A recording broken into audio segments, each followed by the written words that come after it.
जय महाराष्ट्र मित्रांनो, हा स्क्रीनवरला प्रश्न पहा का सोडवायचा ते 2/7 ऑफ 910 अधिक 16.67 ऑफ 1260 मायनस क्वेश्चन मार्क 445। हा प्रश्न सिम्प्लिफिकेशनचा प्रश्न आहे, पहा का सोडवायचा ते 2/7 गुणाकारामध्ये 910 अधिक याचं फ्रॅक्शन व्हॅल्यू 1/6 गुणाकारामध्ये 1260 क्वेश्चन मार्क बरोबर 445।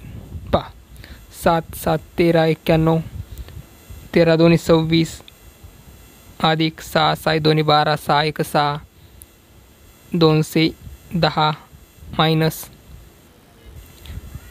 445। पहा 0 7 470 मायनस 445 बरोबर किती 25। 25चा वर्ग किती आहे 625।